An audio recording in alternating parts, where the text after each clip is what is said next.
ताकत के हिसाब से ही दुनिया में एक अलग रुतबा हासिल करता है और इसके लिए सभी देश अपनी सेना के जवानों को एक आम आदमी से फौलाद बनाने के लिए कड़ी से कड़ी ट्रेनिंग देते हैं। दोस्तों, आज मैं आपको बताऊंगा ऐसी ही ट्रेनिंग के बारे में जिसे देखने के बाद आपकी रूह कांप जाएगी।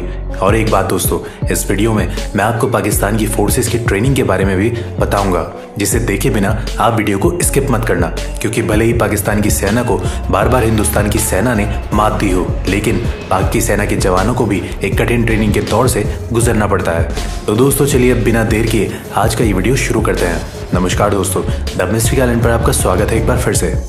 Number 1, 36 hours stress training camp para commando. दोस्तों आपको बता दूं कि पैरा कमांडो का कोई स्पेशल रिक्रूटमेंट नहीं किया जाता, बल्कि इसका चयन सेना के विभिन्न रेजिमेंट में से किया जाता है। इसके बाद इन जवानों को आगे की परीक्षण के लिए पैरा कमांडो के ट्रेनिंग कैंप भेज दिया जाता है, जहां इन जवानों को 3 से 6 महीनों की बेसिक ट्रेनिंग के बाद लास्ट में 36 आवर का स्ट्रेस ट्रेनिंग करना होता है, जो बड़ा ही भयानक होता है। जो जवान इस 36 घंटे की ट्रेनिंग को सफलतापूर्वक पूरा कर लेते हैं, उन्हें ही सर पर पैरा कमांडो की पहचान मरून कैप पहनने का मौका मिलता है। 36 घंटे के स्ट्रेस फेज की शुरुआत रात के समय होती है। रात को जब ये जवान बस नींद के आगोश में जाने ही वाले होते हैं, तभी ट्रेनिंग टीम्स उन्हें लाइन में खड़ा होने का ऑर्डर देती है, जबकि इन लोगों को पिछले एक हफ्ते से 1 या 2 घंटे की नींद ही नसीब हुई होती है। इसमें जवानों को तब तक बार बार रूटीन एक्सरसाइज करना होता है जब तक इनमें से कोई एक हार ना मान ले। फिर इन जवानों को 30 किलो के बैटल लोड्स के साथ अगले 2 घंटों तक खड़ी पहाड़ी पर चढ़ाई करनी होती है। ये पैदल मार्च 10 किलोमीटर लंबी होती है, जिसे 2 घंटे में पूरा करना होता है। फिर इन्हें अपने दोस्त को अपने कंधे पर बिठाकर चलना होता है, जो सबसे जरूरी है, क्योंकि पैरा कमांडो का ये मानना है कि आप किसी भी परिस्थितियों में अपने साथी को दुश्मन के बीच नहीं छोड़ सकते। लेकिन दोस्तों, जिन लोगों को लगता है कि ये बड़ा ही भयानक है, तो मैं आपको बता दूं कि अभी आपको बहुत कुछ देखना बाकी है। इसके बाद इन जवानों को 1.18 किलोमीटर सर्किट के 3 राउंड लगाने होते हैं, जिसमें हर एक राउंड में वजन को बढ़ा दिया जाता है। पहले राउंड में जवानों को अपना 30 किलो का बैटल लोड और हथियार के साथ 20-20 लीटर के 2 जेरी कैंस लेकर चक्कर लगाना होता है, जबकि दूसरे राउंड में 80 किलो के ट्रक के टायर के साथ चक्कर लगाना होता है और तीसरे राउंड में लकड़ी के भारी भरकम टुकड़े को कंधे पर उठाकर 1.18 किलोमीटर सर्किट को पार करना होता है, जिनका वजन 30 से 80 किलो तक हो सकता है। हर राउंड को पूरा करने के लिए इन्हें सिर्फ 1 ही घंटे का वक्त दिया जाता है। ट्रेनिंग के इस हिस्से को वेट शिफ्टिंग कहा जाता है, जिसे पूरा करने के बाद जवानों को 12 फुट गहरे पानी के टैंक में हाथ पैर बांधकर डाल दिया जाता है। इस टैंक का पानी बर्फ से भी ज्यादा ठंडा होता है। टैंक में ट्रेनर इन जवानों को उतनी ही ऑक्सीजन सांस के रूप में लेने देता है जिससे वो जिंदा रह सके। जवानों को ऐसा परीक्षण इसलिए दिया जाता है ताकि वो मिशन के दौरान एक्सट्रीम स्ट्रेस को झेल सके। इस परीक्षण में असफल होने वाले जवानों का मरून कैप पहनने का सपना टूट जाता है। इस ट्रेनिंग के पूरा होते होते 14 घंटे का समय बीत चुका होता है, जिसके बाद इन्हें गटर के पानी की तरह दिखने वाले वाटर पीने को दिया जाता है, जो रियल में एक जूस होता है जिसमें डिहाइड्रेटेड सोल्यूशन मिला होता है। इन सारे शारीरिक ट्रेनिंग के पूरा होने के बाद इनकी ऑपरेशनल टेक्टिक्स और ऑब्जर्वेशन स्किल्स की जांच की जाती है, जो बहुत ही दबाव से भरा होता है। इस दौरान उन्हें उन चीजों के बारे में लिखना होता है जो उन्हें इस ट्रेनिंग के दौरान अब तक देखा है। इसे पूरा करने के बाद फिर इन जवानों का मेडिकल टेस्ट किया जाता है, जिसमें सफल होने वाले जवानों को आगे और 10 किलोमीटर लंबे पैदल मार्च के लिए भेज दिया जाता है। पैदल मार्च पूरा होने के बाद करीब 20 घंटे से भूखे इन जवानों को रूखा सूखा खाना दिया जाता है। खाना खाने के बाद कई जवानों को नींद आने लगती है और कई जवान सो भी जाते हैं, जिस वजह से उन जवानों का मरून कैप पहनने का सपना टूट जाता है। फिर बाकी जवानों को आगे 5 घंटे के लिए जंगल में छोड़ दिया जाता है, जिस दौरान इनके कॉम्बैक्ट स्किल की जांच की जाती है। उसके बाद कॉम्बैक्ट स्किल में सफल हुए जवानों को कीचड़ में उतार दिया जाता है। फिर उन्हें कीचड़ से सने अपने ड्रेसेस के साथ हथियारों के साथ दौड़ लगाना होता है और इसी के साथ इन जवानों का 36 आवर्स स्ट्रेस ट्रेनिंग समाप्त होती है और सफल हुए जवानों के सर पर मरून कैप सजा दी जाती है। Number 2, People's Liberation Army training camp China. दूसरे ताकतवर देशों की तरह ड्रैगन यानी चाइना के पीपल लिबरेशन आर्मी के जवानों को भी कठिन ट्रेनिंग के दौर से गुजरना होता है, लेकिन इनकी ट्रेनिंग का एक हिस्सा बाकी देशों से बिल्कुल अलग होता है। चीन के सैनिकों को ट्रेनिंग के दौरान जिंदगी और मौत का खेल खेलना पड़ता है। ट्रेनिंग के दौरान इन सैनिकों को बचपन के गेम पासिंग द पास की तरह जिंदा ग्रेनेड से खेलना पड़ता है। यह खेल तब तक चलता है जब तक आखिरी सैनिक उसे जमीन में फटने से पहले दबा न दे। तो दोस्तों, क्या कहते हैं इस पागलपन के बारे में। Number 3, Gorkha boot camp. इस दुनिया में अगर किसी को मौत से डर नहीं लगता है तो वो है गोरखा रेजिमेंट के जवान। तभी तो भारत के पूर्व सेना अध्यक्ष रहे सैम मॉनिक शाह ने कहा था कि यदि कोई व्यक्ति कहता है कि उसे मरने से डर नहीं लगता तो वह या तो झूठा है या फिर गोरखा है। दोस्तों, इस रेजिमेंट के भरोसे तो अंग्रेजों ने सेकेंड वर्ल्ड वॉर में हिटलर से टक्कर ली थी।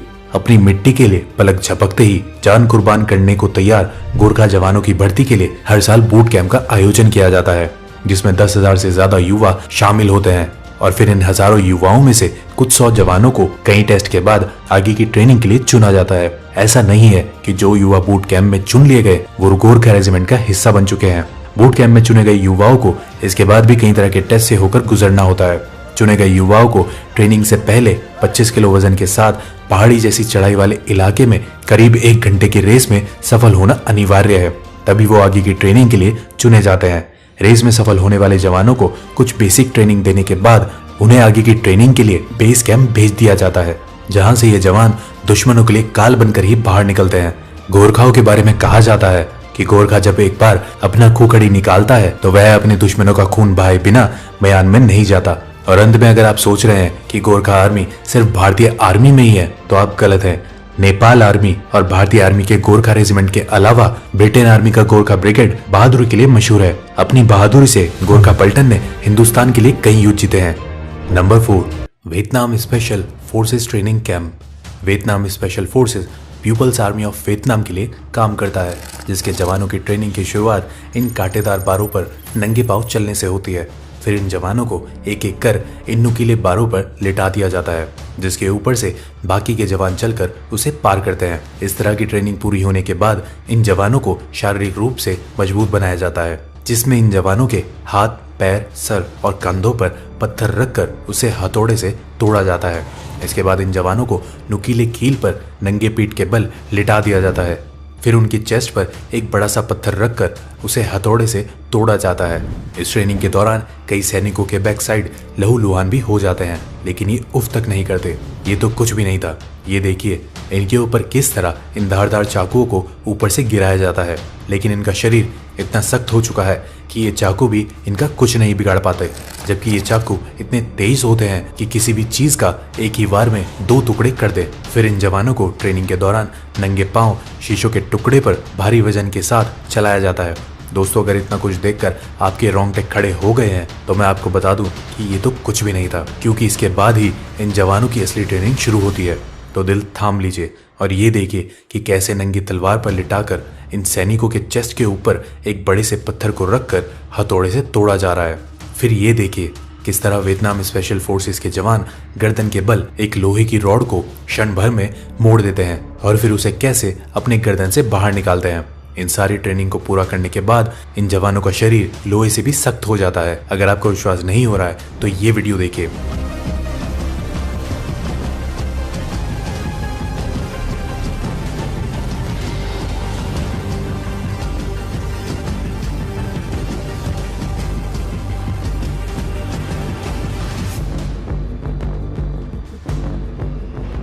क्यों, अब यकीन हुआ? इसके अलावा वियतनाम स्पेशल फोर्सेस के जवानों को पानी के अंदर, माउंटेन हिल्स और जंगलों में लंबे समय तक सरवाइव करने के लिए कई तरह से प्रशिक्षित भी किया जाता है। फिर इन फौलादों को वियतनाम स्पेशल फोर्सेस में रिक्रूट कर लिया जाता है। Number 5, special service group SSG Pakistan. वैसे तो पाकिस्तान युद्ध क्षेत्र में हर बार भारत के हाथों पिटता ही रहा है, लेकिन आज हम बात करने वाले हैं पाकिस्तान के स्पेशल सर्विसेज ग्रुप यानी SSG की, जो पाकिस्तान की स्पेशल फोर्स है। दुनिया के बाकी देशों की स्पेशल फोर्स की ट्रेनिंग की तरह ही SSG के जवानों को भी कठिन ट्रेनिंग करनी पड़ती है।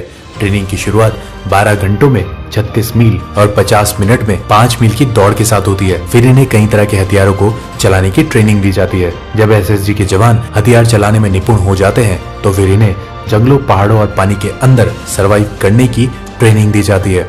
इन ट्रेनिंग के दौरान इन जवानों को कई दिनों तक भूखा भी रखा जाता है। दोस्तों, अगर आप सोच रहे हैं कि गरीबी के कारण पाकिस्तान के इन जवानों को भूखा रखा जाता है तो ऐसा नहीं है, बल्कि ये इनकी ट्रेनिंग का हिस्सा होता है ताकि जरूरत पड़ने पर ये भूखे पेट भी अपने दुश्मनों का सामना कर सके।